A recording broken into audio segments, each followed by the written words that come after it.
helpful because I don't have a way to check my audio at the moment. So if you could do that, that'd be fantastic. I'm going to get my notes pulled up in front of me. And I'm not using my normal notes app at the moment either. So bear with me.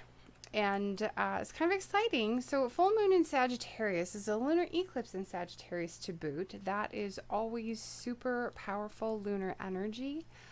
I'm really quite excited to take advantage of this. Those of you who've been with me for a while, if you're returning to the broadcast, you know how much I love the full moon releasing practices, just because that whole process of letting things go is so liberating, and I really enjoy it. And so I'm looking forward to this evening with you. Let me just make sure that I have my broadcasts in front of me so that I can check your comments for those of you who might be joining me live. All right, I think we're pretty well set. I want to get one more window in front of me. All right, let's dive right in. So welcome. I'm Phaedra, of course. I'm the astrologer and artist of Mystick, Physick, Astrology. And I use Western sidereal astrology in my broadcast if you're new to the channel, or if you're new to the Sidereal Insights Astrology group, where we're also broadcasting live. So really what I'd like to do with my practice is to help you kind of reconnect with your soul purpose and really remember why it is that you came into this life to begin with. And really my aim with these broadcasts is to offer guidance for you on how you can consciously use the energy of the transiting planets to really move your life forward in a positive way, so you can respond basically to your transits rather than just react to what's happening to you. And so thank you for joining me. This is a lot of fun. If you need to look up your sidereal sign placements, we are working with the Fagan Bradley Sidereal Zodiac this evening. So if you need to look up your sidereal sign placements, there's a free online calculator at mystickphysick.com/sidereal tools, and the link for that is in the video description. So if you need to find out your placements, I also have a little tutorial video that walks you through how to get your PDF of your sidereal natal chart through astro.com. So if you'd like to do it that way, be sure to catch that video as well. But tonight what we're going to do is identify the Sagittarius archetype and theme most relevant to each of us individually. Kind of, you know, scrutinize a little bit maybe where we've been staying small or playing it safe. And we're going to work on releasing old, outmoded beliefs that just don't serve us any longer. Sagittarius as a sign is definitely all about belief systems and ideas and ideologies. And sometimes we hold on to beliefs far longer than they are useful in our lives. And so when you have a full moon in Sagittarius or a full moon in your 9th house, that's a perfect time to let go of a limiting belief that you no longer need in your life. But the idea is to open our lives up to growth and to new experiences and to expansion. And so I want you to grab a pen or pencil, piece of paper, your sidereal natal chart, or at least know your sidereal rising sign. But at eclipse time, I really strongly encourage you to do this for your sidereal rising sign. Do this for your sun sign as well, because they are so powerful. You can get twice the bang for your buck if you do it for your rising sign and your sun sign. Just like we would encourage you to read your horoscope for your rising sign and your sun sign, do this practice for your rising sign and your sun sign, especially at eclipse time. For sure. First, what we're going to do in the broadcast is we're going to touch a little bit on this particular full moon and the astrology of it. So this is where you're going to want to have your chart in front of you, because we're going to be looking at specific degrees in the chart. In the second part of the broadcast, we're going to get into what house this falls into for each of you according to your sidereal rising sign and what the themes of those houses are, in case you're not super familiar with the house system. And then in the third part of the broadcast, we're going to get into the themes and archetypes of Sagittarius and some prompts for doing our releasing practice. And I have written up some brand new, fresh, juicy releasing prompts for you this evening. I like to do that every time we have an eclipse, just because they're so powerful. I want to take advantage of them. So let's kind of dive right into part 1 and talk about the July 5th full moon lunar eclipse in Sagittarius. It's happening at 18 degrees 35 minutes of Sagittarius. For this particular eclipse, you're going to want to check fire and air signs. This is the final eclipse in the Gemini Sagittarius series that we have been navigating since mid-year 2018. Those of us who've been feeling this particularly strongly, you will have noticed that you've felt it along your Gemini Sagittarius axis in your sidereal natal chart. The changes that we've been going through in the last 2 years, for those of us that this has affected most strongly, those changes are wrapping up. They're coming to an end. That process of transition is finally winding down, and the dust really beyond this point is beginning to settle. This is the point where we really get a very clear picture of what life ahead really looks like from this point onward. And that picture, whether you're satisfied with it or not, has a lot to do with what you've done in the last 2 years and the choices that you've made in the last 2 years. We had, with this particular eclipse series, we had the challenge of also facing it while Saturn transited sidereal Sagittarius. Saturn's transits typically take about 2 years. 2.5 years, 2.7 years, depending on how he's retrograding during a given transit. So that's a little bit longer term, right about 6 or so months longer than a typical eclipse series would last. But because he's concurrently gone through Sagittarius while we've had the Gemini Sagittarius eclipse series happening, we're all tested. We were, all of us, tested in that house, especially in our Sagittarius house. The foundations of what we've built in our life were tested for strength, for solitude, for fortitude to go forward. When Saturn transits a sign, he shows us where things are weak. And if we don't take the time and effort to shore those things up and to repair the foundations, they will break before the transit is over. What we've been experiencing in these last 2 years is those tests happening alongside the types of sudden and dramatic and permanent changes that eclipses can trigger. The types of information, the types of secrets, and the types of things that we're not aware of that eclipses can bring to light have been being revealed over the last couple of years. And so at this point and kind of moving forward, we're going to start to feel the activity in the Gemini Sagittarius axis, and especially in Sagittarius, kind of settle down and mellow out. Now, we still have Jupiter retrograding through Sagittarius for a little bit before he goes back and re-enters sidereal Capricorn. That gives us a little bit of opportunity to go back and tweak things and make changes if we're not quite satisfied with the condition of things in the moment.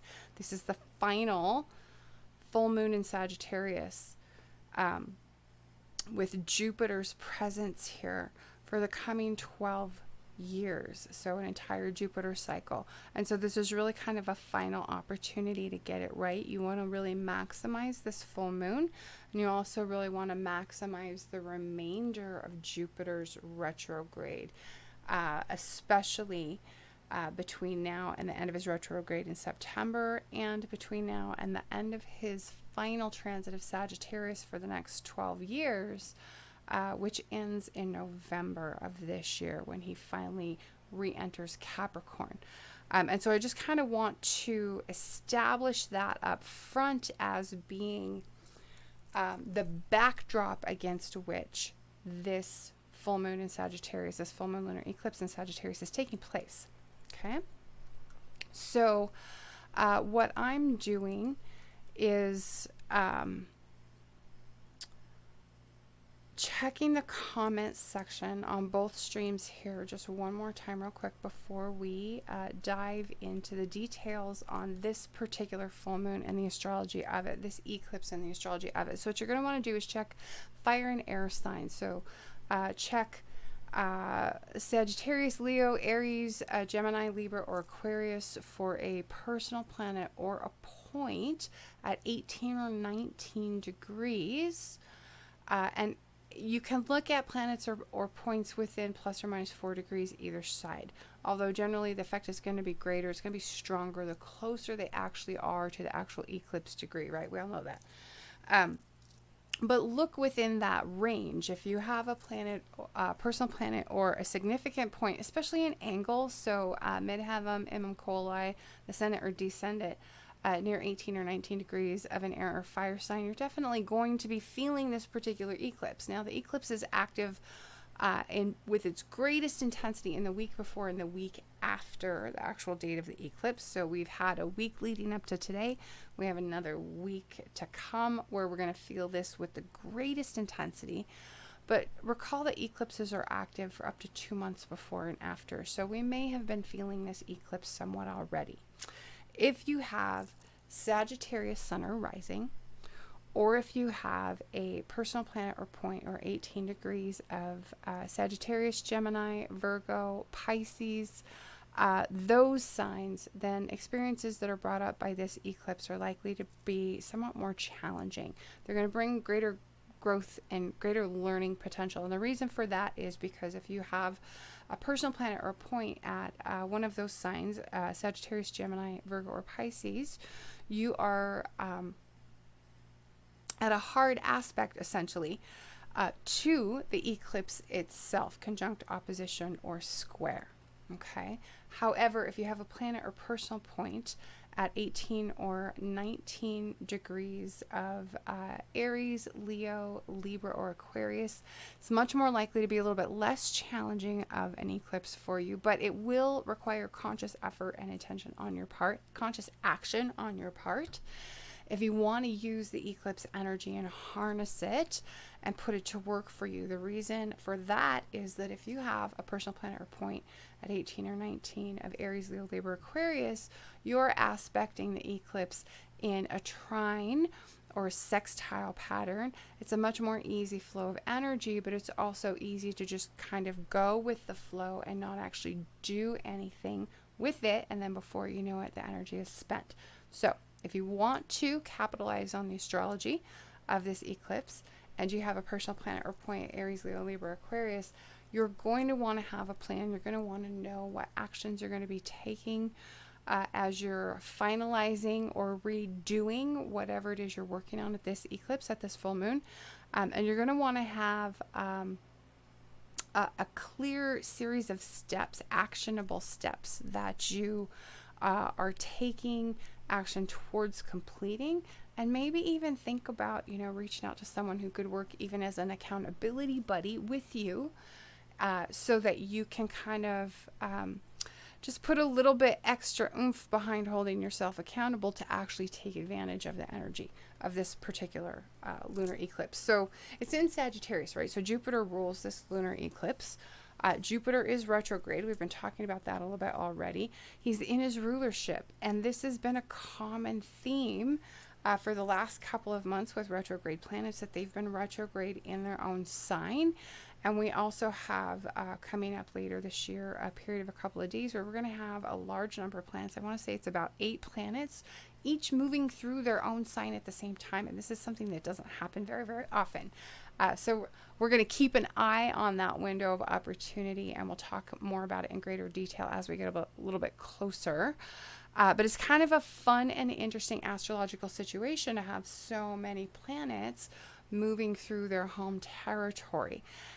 With Jupiter moving through Sagittarius, with him moving through Sagittarius retrograde, this is really, especially at a full moon, which is about the end product, it's about the outcome, it's about finalizing, it's about the results.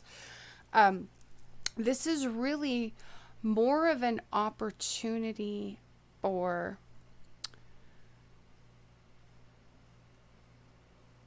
moving into your desired outcome. If the current condition of what it is you're working on in your Sagittarius house is not to your liking, you need to use the next week. I would give the actual eclipse itself a little space. So don't do anything tonight other than your releasing practice. Don't do anything tomorrow. Probably maybe the day after that. that's when you really need to be moving into figuring out what it is you really do want and getting those pieces into place, making the necessary changes, at least identifying what those changes are, what they need to be. I keep saying that this is a full moon about second chances. I keep calling it a second chance, and it's much more of a last chance. It's a final opportunity for a do-over in your Sagittarius ruled house. We have Jupiter sextile Neptune right now. We have Jupiter conjunct Pluto. These are important.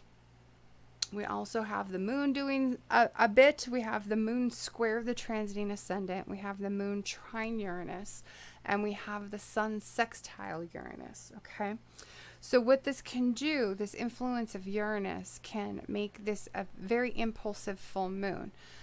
Because we have that going on, we have that compounding the fact that it's a full moon, right? And we all know that folks are just generally more impulsive at the full moon anyway. Plus, it's an eclipse. And eclipses, they're stronger than a normal newer full moon, right? We say they're like a newer full moon on steroids, right?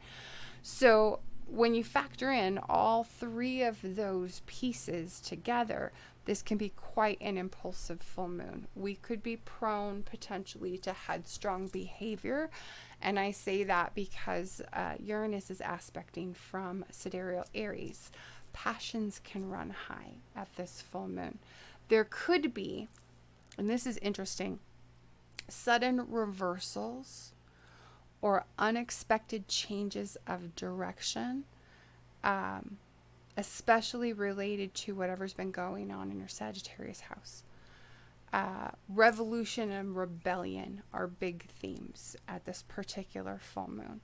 There's kind of a sense of the exaggerated, big new ideas and idealism.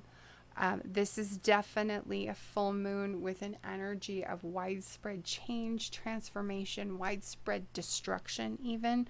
And there's a signature for corruption, which is kind of interesting. Eclipses reveal what has been hidden from us or what we're not aware of, or things that we forgot, things that we misplaced. They're brought back into our awareness or our attention, or I don't know what the words are that I want. They're returned to us, right, at eclipse time. Now, this signature of corruption, what I really see and feel as a sense with how it could play out, because this is an eclipse, I think that you could expect to see potentially in certain situations some sort of hidden rot exposed.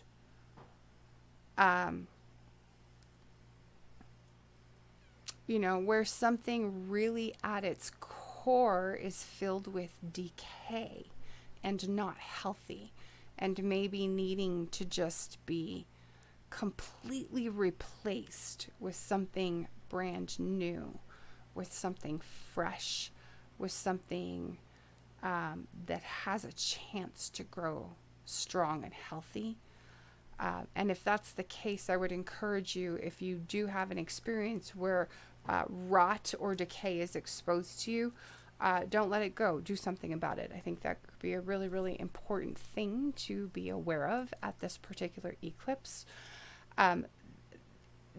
It's potentially very destructive, this Pluto-Jupiter conjunction at the full moon. So do be aware of that. Jupiter, of course, he's the great benefic. He's the protector, the bringer of gifts and luck, but he's weakened when he's retrograde. And conjunct Pluto, Pluto literally puts us through hell, right? And Jupiter expands what he comes into contact with. We might not have his access to his protection because he's in this weakened retrograde state. So expect that if you're going to be asked to walk through hell in light of this full moon lunar eclipse, that it could be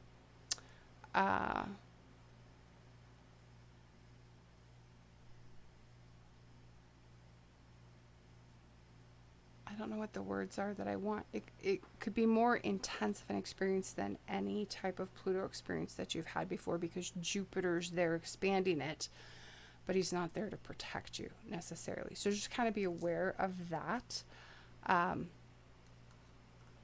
It's big. It's a big full moon. It's going to be interesting to see how it plays out. I would love to hear from all of you, especially in the comments. If you do have something significant that comes up for you with this full moon, or something that you're going through, please share. That'd be exciting to kind of see what else is going on for folks. That's really all I have to say about this particular eclipse and the astrology of it. At this point, I want to kind of move into our houses and which sign this is falling into for each of you according to your sidereal rising sign. But I do also want to check the comments just in case we have any questions from anyone who's catching us live. Here we go. All right, back to the notes. So if you have Aries rising, this is a 9th house full moon for you, of course, because we're following the natural zodiac. That's higher education, right? It's long distance travel, long distance communication. So things like publishing and broadcasting, anything involving large audiences or long distances. And the 9th house also has to do with religion. It has to do with philosophy. It has to do with law. It has to do with ideas and ideologies and our higher mind, right? Has to do with higher education. Did I even say that? I might have. So at a full moon, you may be seeing the results of your efforts in one of those areas really start to pay off with this particular full moon. If you have Taurus rising, it's going to be an 8th house full moon. And so that's other people's resources that are at your disposal. It's investment earnings, it's insurance, it's taxes, it's inheritance, it's debts, bonus and commission income are part of the 8th house. And then, of course, the 8th house also has to do with things like death, rebirth, transformation, very Plutonian themes. It has to do with psychology. It has to do with healing. It has to do with investigation and research and anything where you're doing a deep, deep, deep analysis or deep insight into something. If you have Gemini rising, like I do, it's going to be a 7th house full moon for you. So that, of course, has to do with marriage and partnership, right? That has to do with business. It has to do with your relationships with other people in general. And if you're wanting to use this full moon to do a bit of shadow work, the 7th house, where the descendant falls, which of course is the opposite of the ascendant, that's where we get into what is it we reject about ourselves and what is it that we tend to project onto other people. And so that can be a really good opportunity to dive into doing shadow work if you want to focus on that particular point in your chart. If you have Cancer rising, this is going to be a 6th house full moon for you. So that has to do with work, has to do with health and diet, has to do, with the food that you eat, your daily routines, your habits, your schedules, things like that. It also has to do with employees or pets if you have either of those. And then for Leo rising, this is a 5th house full moon for you folks. So creativity, children, romance, true love, things we do for fun and pleasure. Sports, right? Risk-taking, gambling, hobbies, that sort of stuff. For Virgo rising, this will be a 4th house full moon for you. So home and family, parents, real estate, the later life, those sorts of themes. For Libra rising, this will be a 3rd house full moon. So communication, but it's short distance communication. It's what happens near to you, and short distance travel. So local trips, your commute, that sort of thing. The 3rd house also has to do with siblings, neighbors, extended family, aunts, uncles, cousins, and your immediate environment. So like your neighborhood or your community fall into the 3rd house. And then, of course, for Scorpio, this will be a 2nd house full moon for you. So wealth and possessions are governed by the 2nd house. Assets, movable assets, not real estate, right? Movable assets, money that you earn from the work that you do or from the business that you have, and then expenses, possessions, things like that are 2nd house. That came out wrong. And then finally, Sagittarius, of course, is a 1st house full moon. So that has to do with personality. It has to do with identity. It has to do with the role that you play in the world, the way that you interact with the world, right? Your behavior and mannerisms, your appearance, your physical body, the way that you look. The first house has a lot to do with how you show up in the world. And so when you have a full moon in the first house, sometimes what happens is some way that you've been showing up in the world is about to fall away from your life. You've outgrown it, or you've moved past it, or it's coming to an end. A role that you have had in the past, you'll no longer have in the future. That can typically be what happens when there's a full moon in the first house, especially when it's at an eclipse. Those are usually bring permanent changes, permanent endings. And so you may find that a role that has become quite familiar to you is coming to an end, and you'll no longer be playing that role beyond this point. Sagittarius rising. Capricorn, this is a 12th house full moon for you. So privacy and seclusion, spirituality, unconscious mind, those are 12th house themes. 12th house has to do with highly personal projects, private projects, solo projects, things that you work on by yourself, behind closed doors, things that you work on independently. And so that includes things like spiritual practices, meditation, rest and retreat, things you do to escape institutions of seclusion even. Okay. And for Aquarius, this is an 11th house full moon for you. Friends, organizations, hopes and dreams. So if you, during this last 2 years, or especially the last 6 months, if you've been working on a hope or dream of yours, if you have Aquarius rising, you could be seeing that hope or dream finally take its final shape and kind of come to fruition in light of this full moon. And then finally for Pisces rising, this is a 10th house full moon for y'all. That has to do with career, awards, recognition, achievement, status, and reputation, right? That's your public life.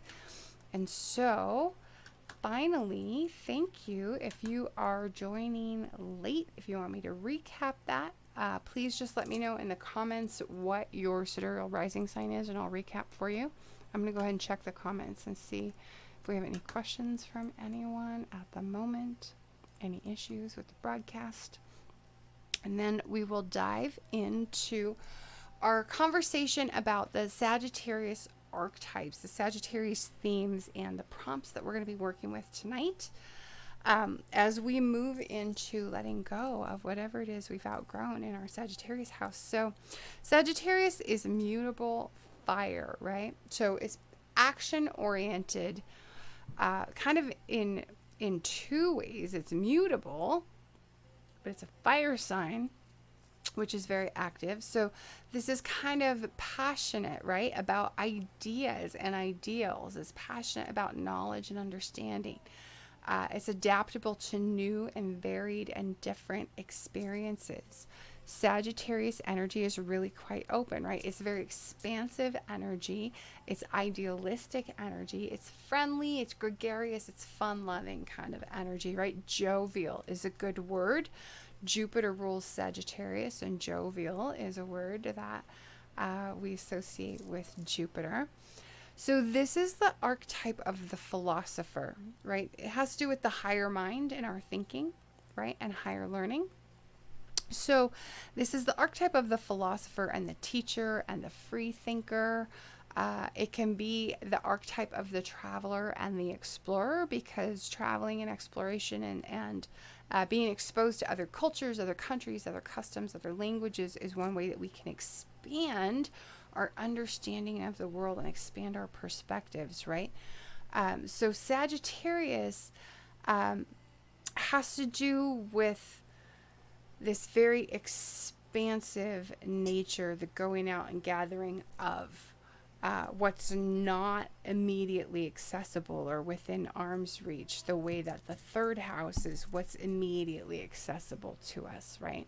It's also the archetype of the priest, of the lawyer or the benefactor or the student. So in this way, the 9th house is about the advisor, the counselor. Who would we come to for advice? And that can include astrologers as well, right? It is the house of the guru. Jupiter in Vedic astrology is quite literally the guru. He's the planet, as he's called the guru, is the teacher, the father, the philosopher, in that way, right? The person that we learn from.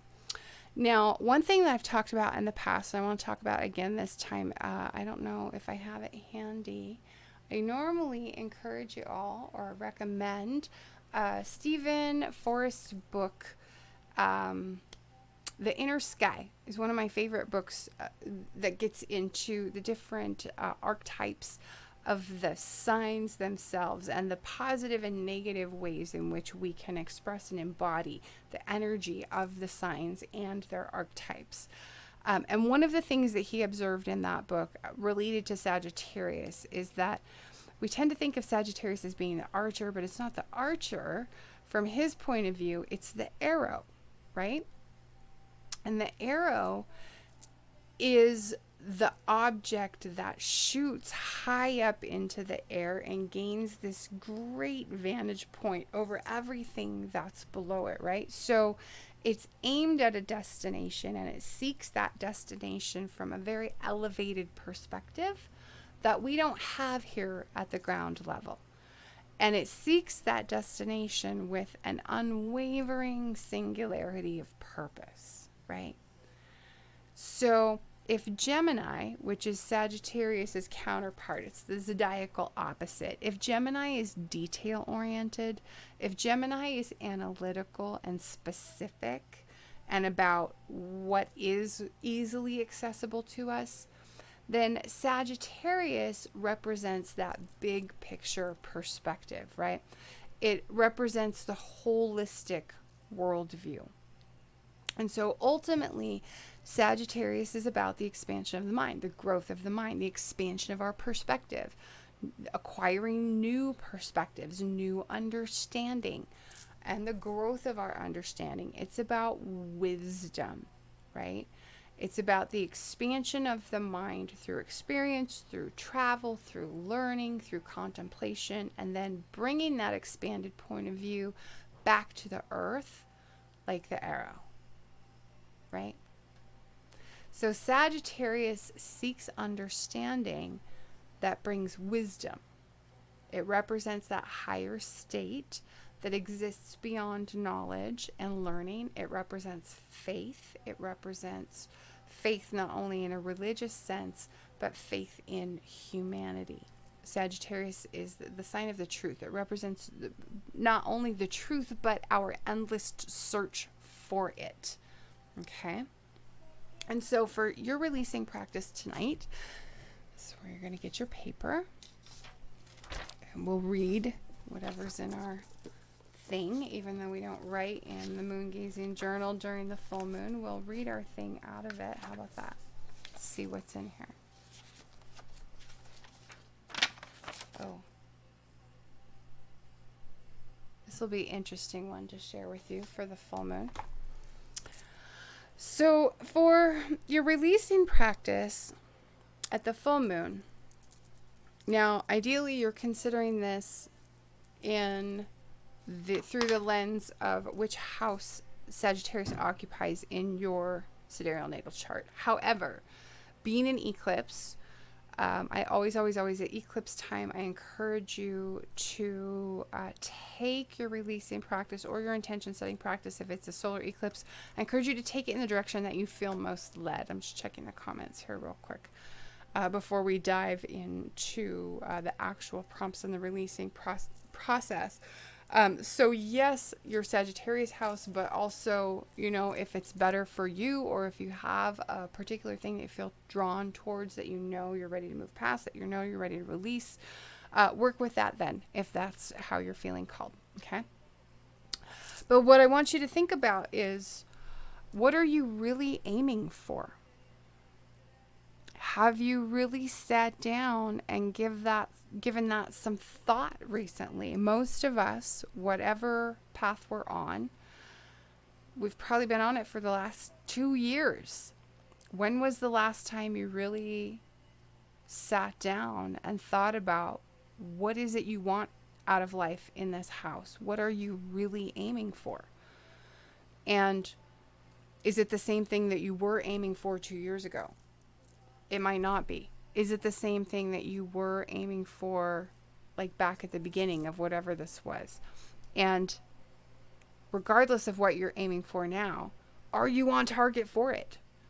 Or do you need to make a course correction? Do you need to adjust your trajectory in some way? Okay. Sagittarius is the sign of truth, right? How are you honoring your personal truth? So I want you to ask yourself, what is my truth? How do I know this is my truth and not someone else's truth? And if it is mine, what's keeping me from it? How am I keeping myself from owning my truth? And how are you honoring your inner parent? This is the part of you that's responsible for seeing to your continued well-being, right? The part that sees the bigger picture, that understands the bigger picture and has their eye on the bigger picture even when we get lost in the weeds of the day-to-day details, right? So are you abdicating a responsibility that you have to yourself?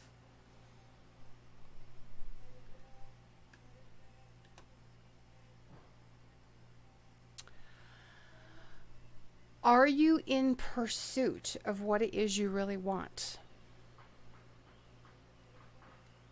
Do you believe you deserve to have what you really want?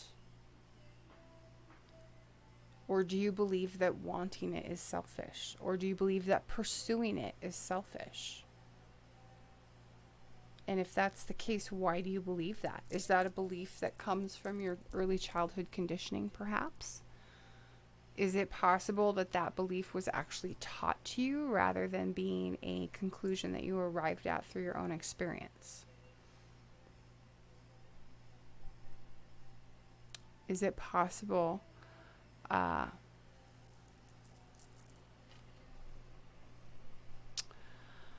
that was an external belief that you internalized, is really what I'm getting at. A belief that was taught to you rather than being a conclusion that you came to through experience, exposure to the ideas of others outside your culture or your belief system or contemplation. And is that belief still serving you, or can you let it go? Can you let it go long enough to allow yourself to have what you really want? Okay. And then ask yourself, this is interesting because this is reflective of a question I just had with a member of the group here. Just the other day, we were on a Zoom call and we were talking about staying small. So ask yourself whether you're staying small, whether you're keeping yourself small, whether you're doing it to stay safe. Are you being small-minded or less open to new ideas and experiences and information? Is that holding you back? This lack of openness, is it holding you back from growth? Is it holding you back from achieving what you want? So ask yourself where you're staying small instead of stepping into your fuller, larger role in the world, in the broader world. Where is it that you're not sharing what it is you've learned, what it is you've discovered or experienced, what it is you've mastered? These are things that can benefit other people. So where is it that you're staying small instead of stepping into this larger, more expansive role in a way that can help other people? Okay. So write down what it is that you want to release on a piece of paper. What we're going to do tonight is burn it or tear it up. If you're going to burn it in a fire-safe place. We'll talk about that here in a minute. I'm going to recap these prompts and then I'm going to write down my releasing thing. But those of you who are with me, grab your pencil, grab your paper, get ready, because we're going to do our releasing practice here. So let me just recap these real quick. Oh, but we want to read. Should we read this or should we recap first? What do you think? Let's read this in case anyone knows what they're going to be releasing and wants to just dive right into the writing. While I do the recap, we'll read this first. So in the Moon Gazing Journal on today's page, it says, during the full moon, people do the craziest things.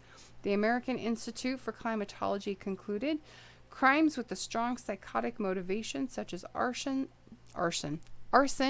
kleptomania, destructive driving, and homicidal alcoholism all showed peaks when the moon was full. That's reassuring. All right. So to recap these prompts, what are you really aiming for?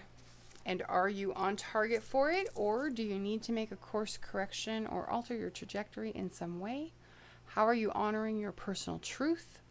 How do you know it's your truth and not someone else's? If it is yours, what's keeping you from it?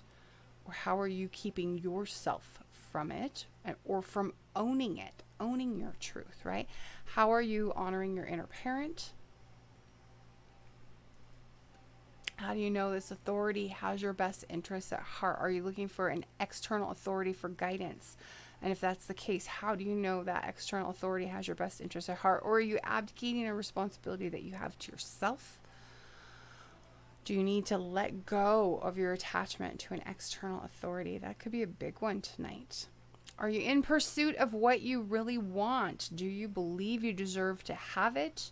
Or do you believe that wanting it or pursuing it is selfish? Something to consider. And is that a belief that comes from early childhood conditioning? Is it possible that such a belief was taught to you rather than being a conclusion that you arrived at through your own experience, or a conclusion that you arrived at through exposure to the idea of others outside your culture or your belief system? Or was it a belief that was taught to you rather than being a conclusion you arrived at through contemplation? Ninth house is very much a house of contemplation. And so I would ask you, is that belief still serving you? Or can you let it go, especially if it's not yours, if it's one you internalized from an external source? Are you being small-minded, or are you playing it safe? Are you staying small? So this is about being less open to new ideas, being less open to new experiences or information, being less open to taking risks that might give you opportunities for growth or bring opportunities for achieving what it is you want. Okay. Where are you staying small instead of stepping into your fuller, larger role in the world? Rising Phoenix is here. Gavin Baker says, beautiful questions for me to contemplate about today. I've never given myself these answers. You know what? Go where you feel led, Gavin. I don't normally encourage you to try to take on all of them, because that could be a lot. Just take what resonates the strongest and run with that. If there's more than one that you'd like to do, you're more than welcome to. But what I like to do is give you a variety to kind of choose from. And that way, if one feels more resonant for you than something else, go with what resonates really. So staying small, not stepping into your fuller, larger role in the world. This is about sharing your knowledge, your wisdom, your mastery, sharing your experience. Okay. So what is it that you need to let go of or release in order to step into your bigger purpose? That could be something to think about. Okay.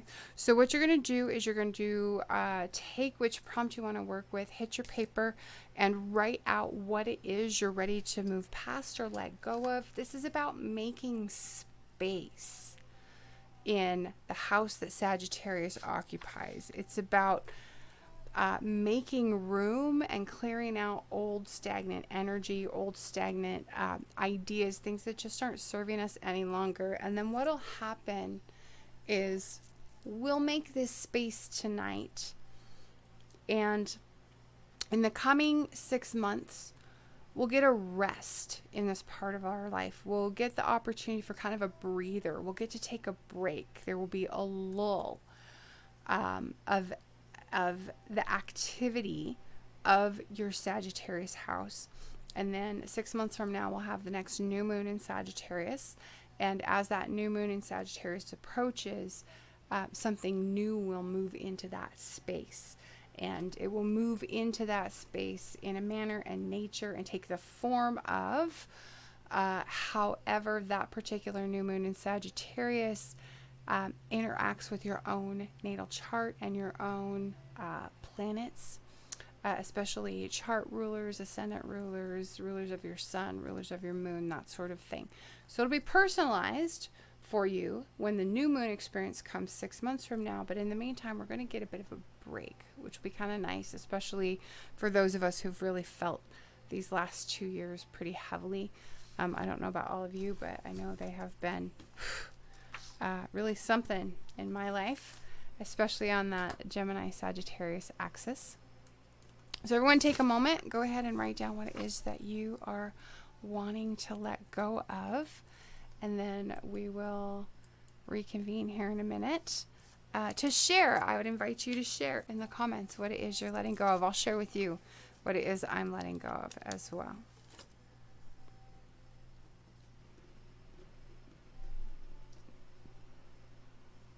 Buckaroo's here to say hi. Hope y'all don't mind. I'm almost done writing mine up. If anyone else needs more time, let me know.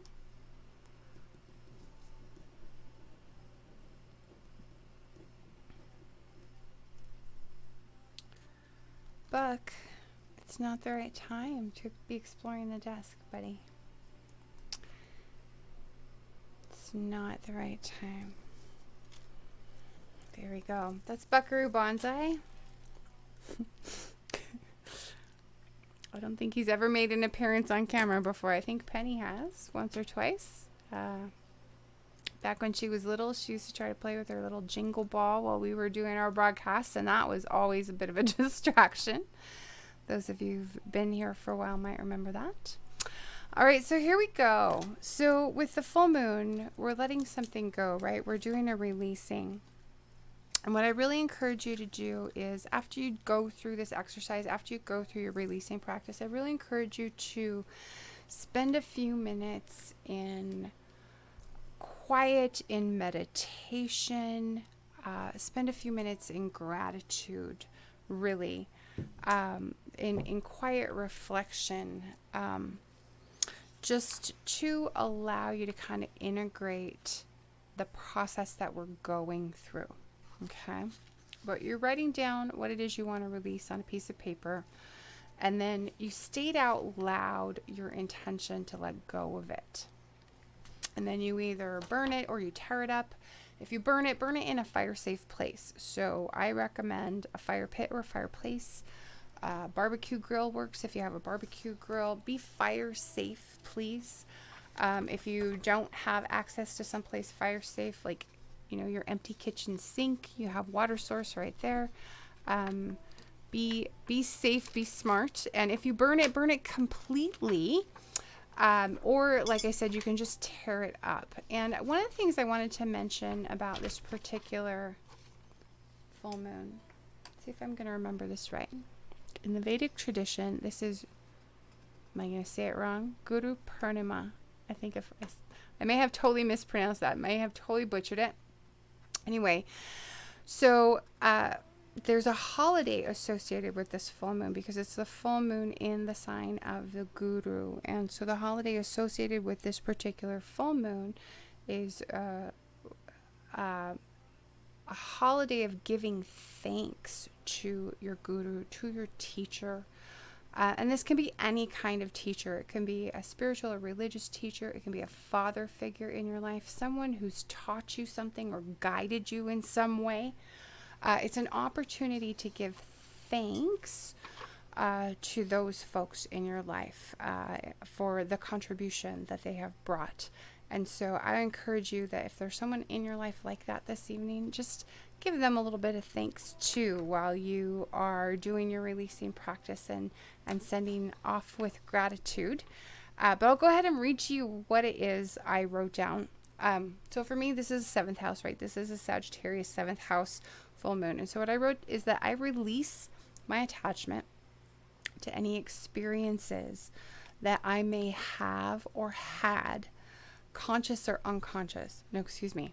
Let me dial this back. I misread my own handwriting here. I release my attachment to any expectations, not experiences, expectations I may have or had, conscious or unconscious, to partners or to partnership outcomes or to any ideals that I may have been holding on to. I release my resistance to the current conditions and circumstances of my relationships and relationship matters, and I surrender to the moment, to the flow. I release my grief and feelings of loss. I surrender any attachments that I may have, any desires lingering. I release the resistance that's no longer serving me. I release this grief with gratefulness for the lessons that it's brought to me. I release it with love. And so that's really what you're going to do. You're just going to state out loud what it is you're releasing, your intention to release it. Release it with gratitude. Thank it for whatever it was here to teach you, because everything in our lives is here to teach us something. And like I said, if you're going to burn your paper, burn it completely. So you want to keep an eye on what's going on with your paper. And if it needs a little more, oh, this is going. It's going up. Apparently it was time. And so, yes, once you're done with your releasing, spend a few minutes in gratitude, in meditation. You can see that that just went. I'm trying to dump it on the floor under my desk. It's actually going to go out into my flower bed later. It's a really great place to put your ashes from what you've burned, from what you've released. Share, if you would, in the comments what it is you're letting go of tonight, whether you're catching us live from Facebook or whether you're watching live from YouTube, or even if you're catching the replay in either place. I will definitely circle back and read your comments. But that's what I'm letting go of. And I don't have a lot in terms of announcements for you this evening. I just want to remind you, you catch me on Mondays, every other Monday. 1:30-ish is when we normally go live, Mountain Daylight Time, on the Mystick Physick Astrology Facebook page and on YouTube for the Sidereal Insights Astro Updates.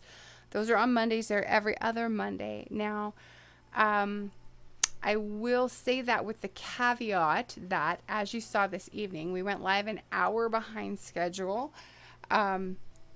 The technical stuff has not gone super smoothly since we made this shift back at the beginning of the year to doing live streaming through software rather than directly with the app on Facebook and then uploading it to YouTube.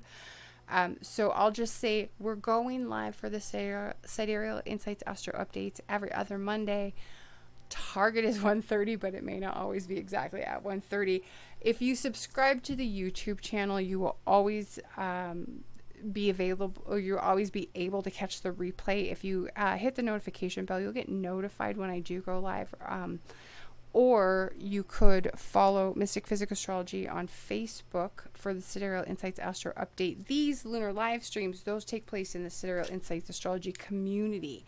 So you won't find this live on the Mystick Physick Astrology Facebook page. Only Mondays Astro Updates are live on that page. Okay. But if you want to catch those, which I encourage you to do, I would definitely follow us on Facebook or subscribe to the Mystick Physick Astrology YouTube channel, because I go over current transits. I talk about how you can work with them, how you can align with them, how you can navigate what's coming from a Western sidereal perspective. What else? Stay tuned, because I'll have announcements soon about the 2021 Ultimate Astrological Planner. That is in the works. I'm hoping to have it ready for you by the end of this month, but at a minimum, I'll have it ready for pre-orders here very shortly, and so I'll be making an announcement about when that goes on pre-sale. I usually offer a bit of a discount while it's on the pre-sale, so stay tuned for that. I think that's basically it. I don't really have anything major, crazy, or new.